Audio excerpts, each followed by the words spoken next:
All right, so get this. Okay. We're diving into the world of Celtic Druids today. That's right. And you know what's even cooler? We've got this amazing book to guide us. Awesome. The Celtic Druids by Godfrey Higgins, Rather. published all the way back in 1829.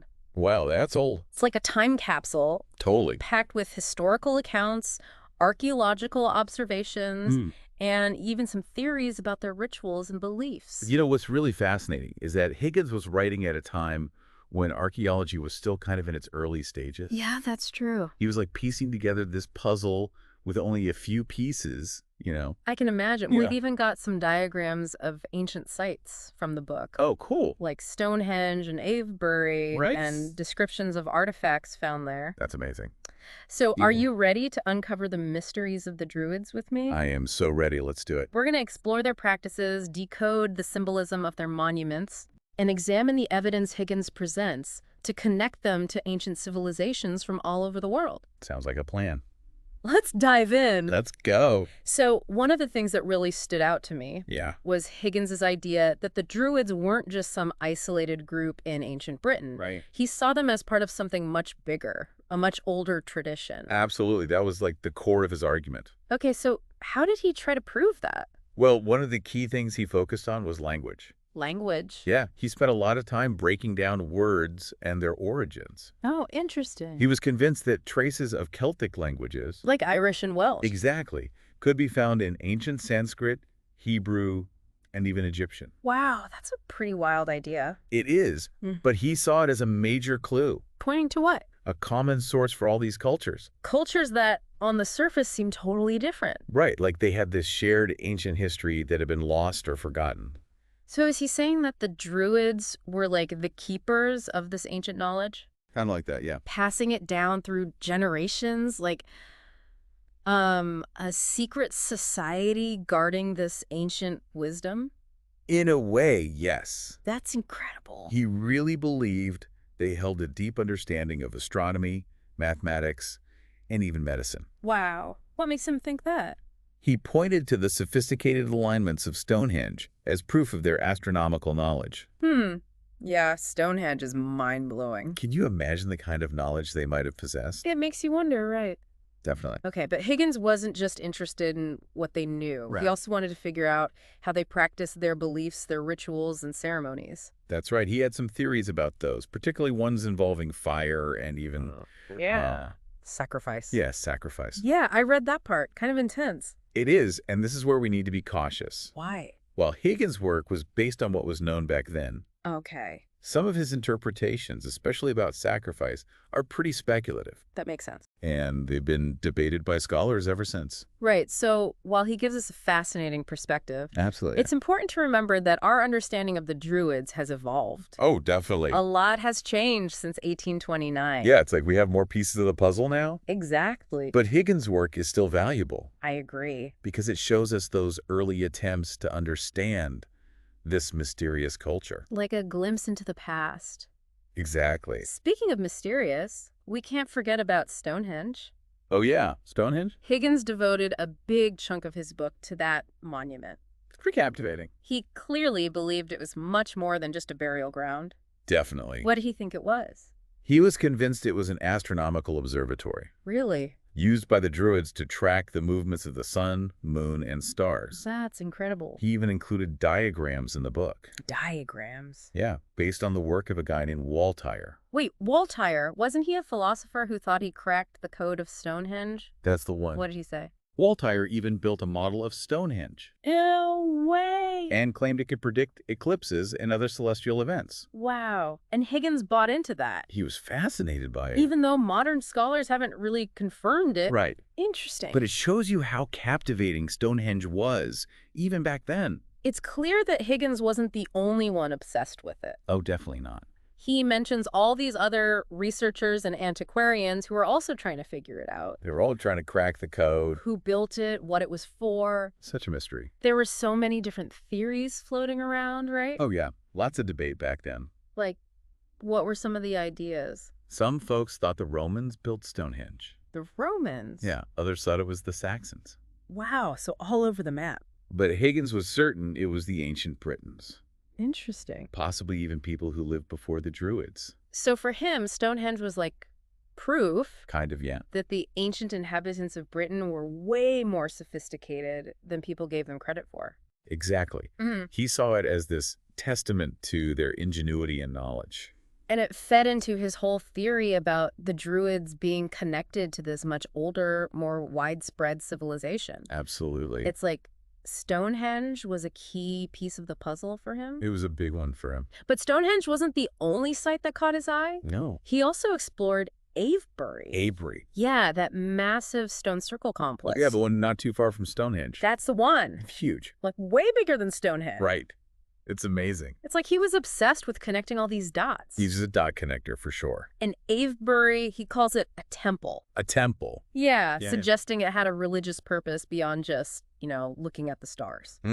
Interesting. It's like he was trying to create this grand, unified theory of the Druids and their place in history, He was definitely trying to find patterns and connections. where others might have just seen random events. Right. He had a big picture view of things. And his exploration didn't stop at the British Isles. It didn't. Nope, he went beyond, Wow. looking at ancient sites and practices in other parts of the world, Really? searching for parallels and connections to the Druids. So for him, studying the Druids wasn't just about one group in ancient Britain. Exactly. It was about uncovering something much bigger. The origins of human civilization. Yeah, and the interconnectedness of ancient knowledge. It's like he was way ahead of his time. It really seems that way. And even though some of his ideas might seem a little out there now, Yeah. what's incredible is that he even dared to think outside the box. To challenge the conventional wisdom. It's a good reminder that there's always more to learn and discover about our past. Absolutely, and that's what makes this stuff so exciting. This has been a fascinating start to our deep dive. I agree. And there's so much more to uncover. I can't wait to see where this goes. We'll be back soon to explore more of Higgins's theories and observations about the Druids. Looking forward to it. Okay, so before we jump back into Higgins's theories, Yeah. I've got a question for you. Okay, shoot. Have you ever, thought about why trees are so significant in so many cultures? It's a good one. I mean, they're everywhere, right? Yeah, But they just seem to have this special, magic about them. it's true. What do you think?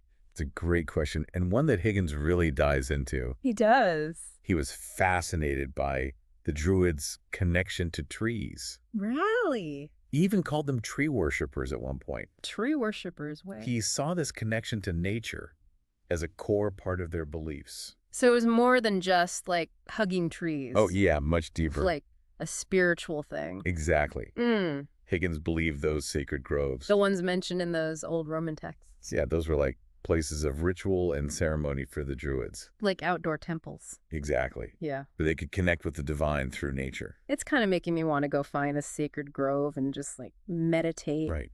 It's a powerful imagery. Totally.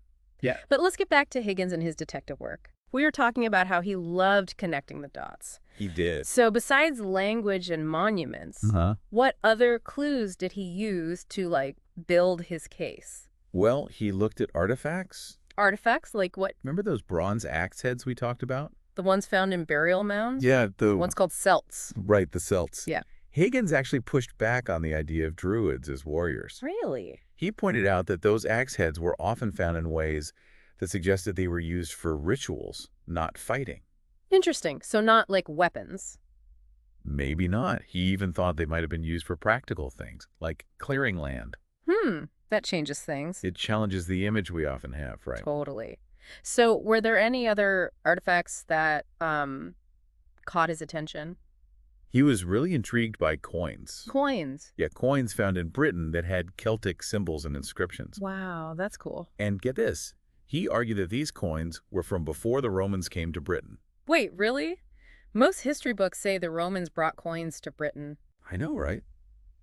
It would mean the Britons had a more developed system of trade and government than most people thought. That's a big claim.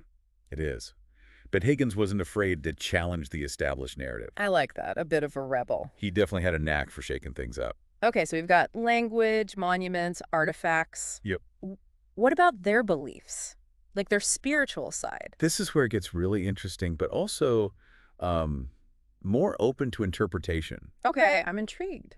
Based on his reading of historical accounts and the archaeological evidence, Yeah. Higgins painted this picture of the Druids as deeply spiritual people with a complex system of beliefs about nature, the cosmos, and the afterlife. So he was trying to piece together like a whole worldview. He was, and it's fascinating how he connected different sources. Roman texts, archaeological findings. Exactly, to try to create a coherent picture of what they believed. It's like putting together a giant jigsaw puzzle It is. with some pieces missing. Yeah, but, sometimes that makes it even more intriguing. I agree. So we talked about trees before. Right. Their reverence for nature. Did he find anything about, like, their understanding of time? He did. He explored their understanding of the seasons. Okay. He saw those celebrations of solstices and equinoxes Oh, right. as evidence of their deep connection to the cycles of nature. Like ancient ecologists. Exactly. Attuned to the rhythms of the world around them. That's awesome. And the movements of the stars, too. So astronomers and nature lovers all in one. Pretty cool. Right? Totally. But what about the more controversial stuff, Like what? like human sacrifice? Oh, right. How did Higgins deal with that? He approached it carefully. Okay. He knew that Roman writers like Julius Caesar Right. mentioned human sacrifice among the Gauls. The Gauls who were related to the Britons. Yeah, but he was also aware that those accounts might have been biased. Biased, how so? Well, Caesar might have wanted to make the Gauls look bad. Oh, to justify conquering them? Exactly, like they needed to be civilized by Rome. That makes sense. So did Higgins believe them? He didn't fully accept those accounts, Okay. but he did cite some archaeological evidence that hinted at the possibility of ritual killings. So it's still kind of a mystery. It's a murky area for sure. It's like we may never know for sure. Probably not. It's a good reminder that history isn't always black and white, It's full of shades of gray, and that our understanding is constantly evolving. always changing. It's amazing to think that even back then, people were asking the same questions we are today, It is. and we've only just scratched the surface of Higgins's book. I know, there's so much more to explore. What other mysteries are waiting for us? Well, next time, we're diving into Higgins' ideas about a grand universal religion. A grand universal religion. That sounds intense. It is.